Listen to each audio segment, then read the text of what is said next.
माँ और बेटा एक दूसरे के आमने सामने आना शुरू हो जाते हैं। अब इस बात का आसिम को एहसास होना शुरू हो चुका है कि मेरी माँ बहुत बड़ी गलती कर रही है, जिसकी वजह से आज इस पूरे ख़ानदान को सज़ा मिलना शुरू हो चुकी है। अंबर मुंह काला करवा कर आ जाती है। इसकी हालत इतनी ज़्यादा ख़राब होती है कि नेहा को भी इसके ऊपर शक होना शुरू हो जाता है। लेकिन अभी भी अलमास बेगम अपनी गलतियों से नहीं सुधरी और अपनी बेटियों की गलतियों को छुपाने की कोशिश कर रही है। नेक्स्ट एपिसोड में क्या कुछ हो सकता है, अब अंबर के साथ क्या होगा, किसके साथ इसकी शादी होगी, शादी के बाद इसका क्या हशर होने वाला है। क्योंकि जिस हिसाब से अंबर अपने घर वालों को झूठ बोल कर जाती है, तो अलमास बेगम को चाहिए था कि ये कभी भी अपनी बेटी को अकेले में ना भेजती, लेकिन ये बहुत बड़ी गलती करती है और अंबर वहां पर चली जाती है अपने जार के साथ, उसके साथ मुलाकात करवाती है।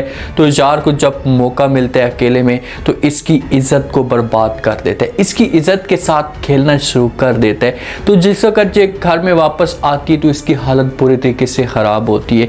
हालत इतनी ज़्यादा ख़राब होती है, इसके बाल बिखरे होते हैं, चेहरे के ऊपर दाग धब्बे होते हैं, लिबास इसका सारा का सारा ख़राब हुआ होता है। जब नेहा इसे देखती है तो नेहा को शक होना शुरू हो जाता है। नेहा को शक इस वजह से होना शुरू हो जाता है कि यार ये तो गई थी सामान लेने के लिए, लेकिन ये खुद सामान बनकर आ चुकी है, तो इसके पीछे रीज़न क्या है। कमरे के अंदर चली जाती है, शोर मचाती है, मज़ीद बहस नहीं करती, कमरे को लॉक कर देती है, अंदर जाकर रोना धोना शुरू कर देती है। अब देखिए कि अलमास बेगम बात करती है अपने बेटे के साथ, उसे जाकर सब कुछ बताती कि भाई ये सब कुछ हाल हुआ है अंबर के साथ, आप जाकर पूछ सकते हैं। लेकिन ये अपनी बेटियों के ऊपर पर्दा करने की कोशिश करती है, इनकी बात को छुपाती है। और माँ की सबसे जो बड़ी गलती होती है ना, यही गलती होती है।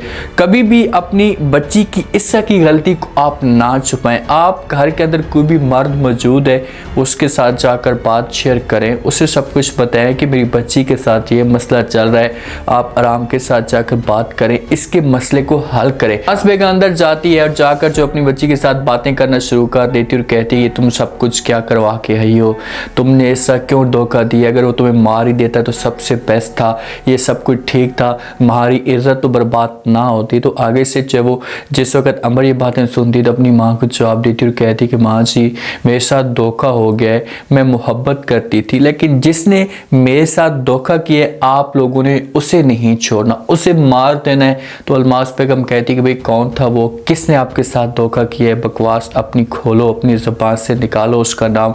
तो आगे से जो वो अंबर बता देती कि भाई ऐसा नाम का लड़का था जिसने मेरे साथ धोखा किया। तो अलमास बेगम इससे पूछेगी, इससे कहेगी कि भाई वो लड़का कहाँ रहता है। अब हो सकता है कि अलमास बेगम को इसके बारे में कुछ भी इल्म ना हो, उसे कुछ भी पता ना हो कि भाई ऐसा कौन है, कहाँ पे रहता है। जब अलमास बेगम को इस बारे में इल्म हो, उसे इस बात का पता हो कि ये भाई घटिया किस्म का इंसान है, इसकी शुरू से यही चालें थी, ये लड़कियों की इज्जत के साथ खेलता है, उनके साथ खेल कर फिर लड़कियों को छोड़ देता है। अब अंबर इतनी ज़्यादा टूट चुकी है, इतनी ज़्यादा बर्बाद हो चुकी है कि अब इसे समझ नहीं आ रही कि आखिरकार करे तो करे क्या। इसे अब भाभी की बातें याद आएंगी, क्योंकि यही नेहा थी, इसे रोकने की कोशिश करती थी, कहती थी कि भाई आप ऐसा मत करें, कुछ आप करिए, इनसे गलत करिए, इसी से आपकी इज्जत ख़राब हो सकती है, आपकी भाई की इज्जत ख़राब हो सकती है। लेकिन उस वक़्त अंबर को इतना ज़्यादा जुनून था कि इसे अपनी भाभी की बातें नहीं सुनती थी और उल्टा इनके ऊपर इल्ज़ाम लगाना शुरू कर देती थी कि भाई आप लोग मेरे ऊपर शक करते हैं, इसे मेरे ऊपर इल्ज़ाम तराशी करते हैं। तो नेहा ने अपने आप को पीछे कर लिया कि भाई ये जय भाड़ में, जब इसके साथ ये सब कुछ होगा तो फिर जाकर इसे एहसास होगा। अब नेहा को शक है और अलमास बेगम जब बाहर आती है सारी बातें करके, तो नेहा से पूछना शुरू कर रही थी और कहती हाँ भाई क्या हुआ अंबर के साथ, अंबर की इतनी हालत ख़राब क्यों है। तो आगे से अलमास बेगम बड़ा प्यारा जवाब देती है, वो कहती कि वो बचपन से मेरी बच्ची थी ना, वो मोहब्बत करती थी, नादानी में इससे मोहब्बत कर बैठी है, उसके बगैर नहीं रहती। अब ये इजहार करने के लिए गई है, लेकिन आगे से इनकार मिल चुका है, जिसकी वजह से इसके साथ ये सब कुछ हुआ है। तो आगे से नेहा बात करने की कोशिश करती है, भाई अगर इजहार करने के लिए गई है, इनकार मिल चुका है, तो इतनी ज़्यादा हालत तो ख़राब ना होती ना, उसने इसे मारा ऐसा, इसके ऊपर जुल्म किया है जो इसकी इतनी ज़्यादा हालत ख़राब हुई है। अब अलमास बेगम ये बात नहीं सुनती और नेहा की बात को रोकने की कोशिश करती और कहती कहा ना कि भाई वो मोहब्बत करती थी, इजहार की वजह से इनकार हुआ है, हालत इसकी ख़राब हुई है और ऐसी कोई भी बात नहीं है, मेरी बेटी बेटी के अंदर कोई ऐसा ऐब नहीं है जो आप इस की जो वो बातें कर रही हैं या इस की सोच रख रही हैं, छुपाने की कोशिश कर रही है। सबसे बड़ी गलती यही कर रही है और आगे जाकर देखना कि मज़ीद जो वो अलमास बेगम को इसी तरह की सज़ा मिलेगी। लेकिन नेहा चुप कहाँ रहती है और ये चाहती है और जाकर आसिम को सब कुछ बता देती है। ये पहले भी आसिम के साथ ये बातें शेयर कर चुकी थी, उसे बता चुकी थी कि आसिम मुझे आपकी माँ के ऊपर शक है, आपकी माँ के जो इरादे हैं ये ठीक नहीं लगते।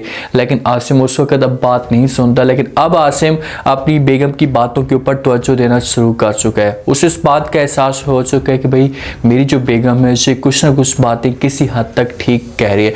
नेहा सब कुछ जाकर बता देती है। दूसरी तरफ जो है वो जिस वक्त अलियान की माँ की डेथ होती है तो अलियान जो है वो रिदा के साथ कॉल पे बात करता है, उसे सब कुछ बता देता है कि भाई आपकी वजह से जो मेरी माँ की डेथ हुई है, मेरी बहन की डेथ अलमास बेगम की वजह से हुई थी और मेरी माँ की डेथ आपकी वजह से हुई है, मैं आपको कभी भी नहीं छोड़ूंगा। रिदा ने सिर्फ और सिर्फ बात क्लियर करने के लिए किया था। हाँ, रिदा यहाँ पर ये सब कुछ ना करती है, इसने बड़ी गलती की है क्योंकि अलियान को इस बारे में पता था कि भाई अपनी माँ के साथ मैं ये बातें शेयर करता हूँ तो मेरी जो माँ ये सदमा बर्दाश्त नहीं कर पाएगी और इसकी डेथ हो जाएगी। इसी वजह से अलियान ने ये बात छुपा कर रखी थी और उसने ये बात शेयर नहीं की थी अपनी माँ के साथ। लेकिन रिदा बता देती है तो अलियान इसी वजह से नफरत कर रहा है रिदा के साथ। तो जब इन दोनों के आपस में कॉल पे बात हो रही होती है तो पीछे से जो वो सारी की सारी सुंबल बातें सुन लेती है। सुंबल जैसे वक्त बातें सुनती है तो वो अलियान के पास आती है, अलियान के ऊपर गुस्सा करना शुरू कर देती है और कहती है अलियान तुमने मेरे साथ इतना बड़ा धोखा किया, मुझसे इतना बड़ा झूठ बोला। आप कहते थे कि आप रिदा के साथ मोहब्बत करते हैं, खाक आप रिदा के साथ मोहब्बत करते हैं और दूसरा आप मेरी माँ के ऊपर जो वो क्यों इतना बड़ा झूठा इल्ज़ाम लगा रहे हैं, मेरी माँ का क्या कसूर है, क्यों आपने ऐसा की बात की है और मेरे साथ आपने शादी की है, ये भी आपने मेरे साथ धोखा किया, ये झूठ बोला है। जब अलियान ये बातें सुनता है तो वो खुलकर सारी जो बातें होती हैं ना ये सुंबल को बताना शुरू कर देता है। उससे कहता है कि हाँ मैं रिदा के साथ मोहब्बत करता था, अभी तक भी उसके साथ मोहब्बत करता हूँ और मैंने आपके साथ जो शादी की है सिर्फ और सिर्फ बदला लेने के लिए शादी की है क्योंकि आपकी जो माँ है इन्होंने मेरी बहन के साथ जुल्म किया था, मेरी बहन को मारा था, इसी वजह से मैंने आपके साथ शादी की है। आपको कड़ी से कड़ी सज़ा दिलवाऊंगा, आपको जलील और ख्वार करूंगा।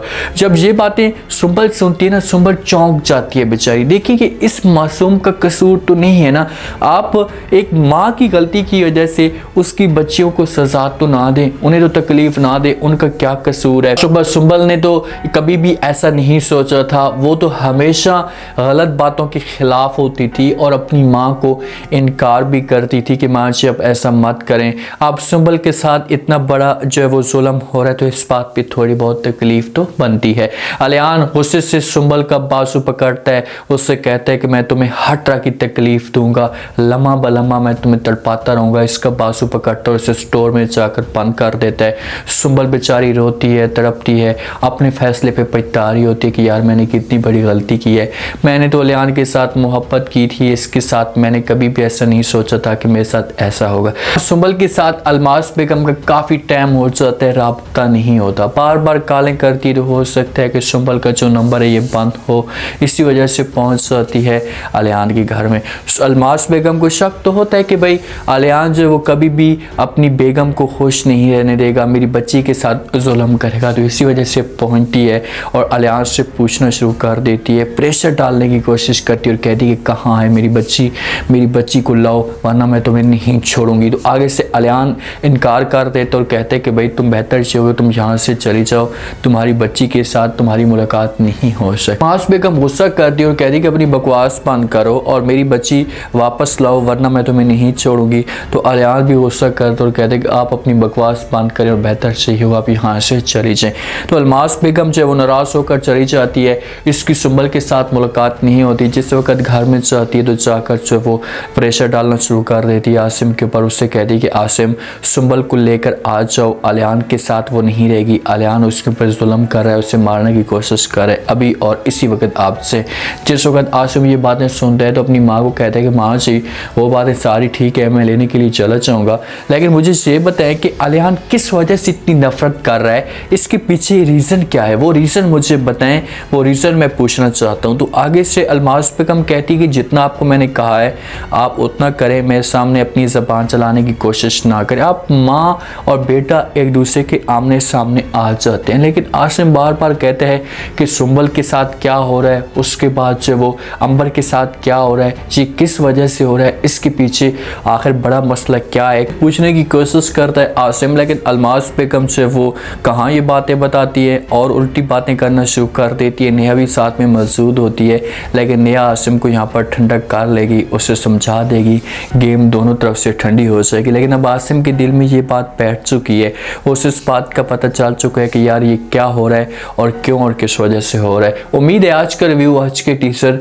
आप लोगों को पसंद आया होगा। आपने कमेंट सेक्शन में अपनी कीमती लास्ट में आपको क्या लगता है, क्या नेक्स्ट एपिसोड में कोई बड़ा ट्विस्ट आ सकता है, क्या होगा यहाँ पर अंबर के साथ। अब अंबर के साथ शादी कौन करेगा, अगर नासिर शादी करता है तो क्या नासिर भी इसके साथ जुल्म करेगा। अच्छा, अलमास बेगम की दोनों बेटियां घर में आकर बैठ जाएंगी। अपना फीडबैक लास्ट में दें, चैनल को लास्ट में सब्सक्राइब कर दें। शुक्रिया।